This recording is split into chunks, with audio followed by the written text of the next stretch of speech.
ideia era falar sobre temas genéricos da cultura portuguesa, da história da cultura portuguesa, daquilo que nós somos, e comecei a pensar o que é que poderia ser, bem, para já como título. Já um título para a emissão, é? É verdade, como as conversas são como as cerejas, eu pensei que Palavra Puxa Palavra pudesse ser o título desta rubrica mensal, que vai estar, enfim, na vossa presença, e com o nosso objetivo é fundamentalmente partilhar a paixão que temos pelas coisas da cultura portuguesa, de um passado que é grande e que se expressa sob as formas mais variadas, sobre a arte de construir, sobre a arte pintar, sobre a arte de navegar, sobre o comerciar por todo o mundo, o partilhar culturas, o colonizar, que anda associado a esta última. Eu sei lá, é um mundo de ideias que gostávamos de ter como uma conversa, tal como estamos a ter aqui, termos também com o espectador aí em casa. É o gosto por comunicar, sobretudo aquilo que nos apaixona. E normalmente, sei lá, por exemplo, a história é daquelas coisas que muita gente diz, é coisa aborrecida, porque são muitos nomes, muitas datas, isso é fastidioso. Nós pensamos que, se calhar, cada prato, a maneira como ele é confeccionado, pode fazer variar o nosso gosto.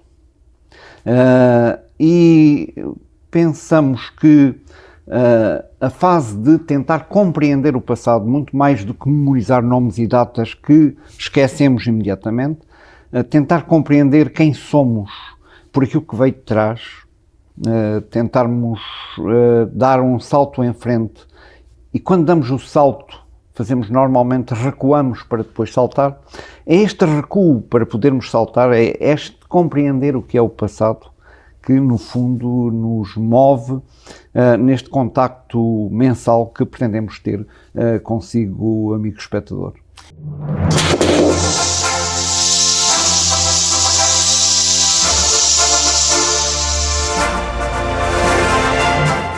Muito boa noite. Era assim que sonhávamos em março de 2015, quando fomos entrevistados pelo nosso colega, hoje, Carlos de Jesus. Algumas semanas depois, já em abril de 2015, era apresentado o primeiro número desta crónica mensal.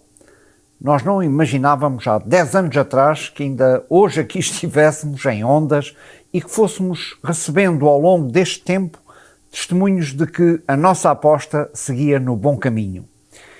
E se foi felizmente um sucesso, olha, isso não se deve apenas a mim, mas também à equipa da Lusac TV, muito especialmente ao profissionalismo do nosso responsável pela montagem, o Dominique Abreu, a quem muito agradeço, aos cuidados técnicos do Paulo Rodolfo e, claro, ao nosso produtor Norberto Aguiar.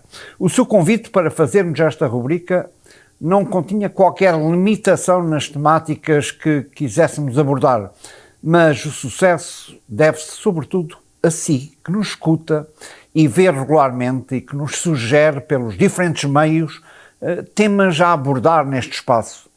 Todos estamos bem cientes de que, sem público, olha, não há teatro, não há cinema, não há televisão.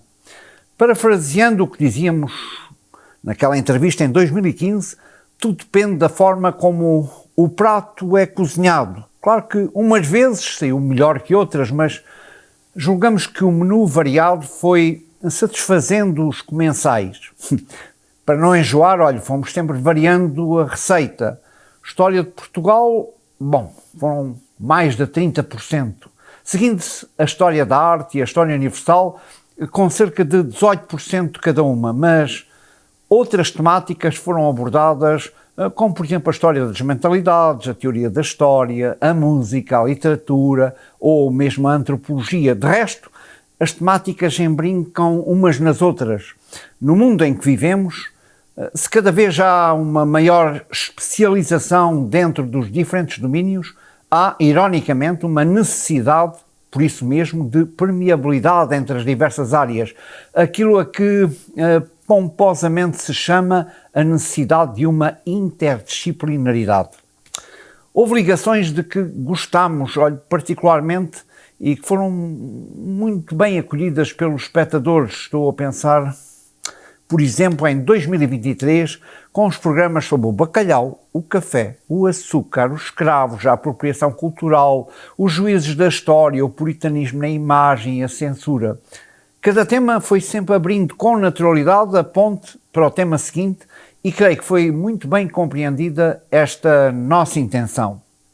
Tentámos sempre que possível ir estabelecendo pontes com os diferentes países e culturas ou com a atualidade. De resto, à atualidade dedicámos também a alguns programas, embora tivéssemos sempre em mente explicar a situação atual a partir das raízes do passado. Por outro lado, abordámos já aqui alguns mitos da nossa história e procurámos desmistificá-los na medida da nossa capacidade.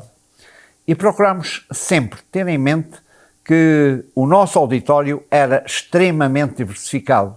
Havia quem tivesse formação universitária, como havia quem não tivesse sequer a escolaridade mínima. Havia quem amasse a história e quem a detestasse à partida.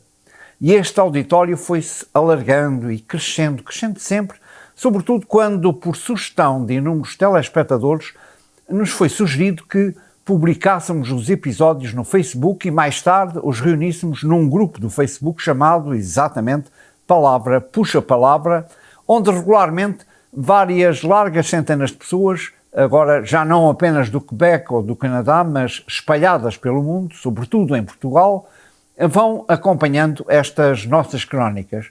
E foi assim, mês a mês, que fomos intervindo, seguindo com frequência as temáticas sugeridas pelos nossos telespectadores.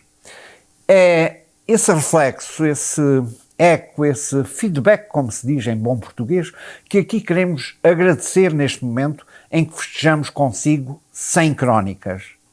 Nem sempre foi fácil. Basta pensar em várias crónicas, por exemplo, feitas a partir da minha casa, pois os estúdios estavam fechados devido à terrível pandemia da Covid. Parece que foi há tanto tempo. Mas 10 anos é muito tempo, cantava o Paulo de Carvalho, lembra-se? E por falarmos de tempo, o tempo foi impiedoso. Ao longo destes 10 anos fomos perdendo o bigode, os cabelos foram branqueando, mas o amor pela comunicação e pela divulgação de temas que nos apaixonam, esse vai-se mantendo inalterado. Pensámos já há alguns meses que poderíamos aqui terminar hoje esta nossa aposta, mas as reações recebidas obrigam-nos a prosseguir mais algum tempo.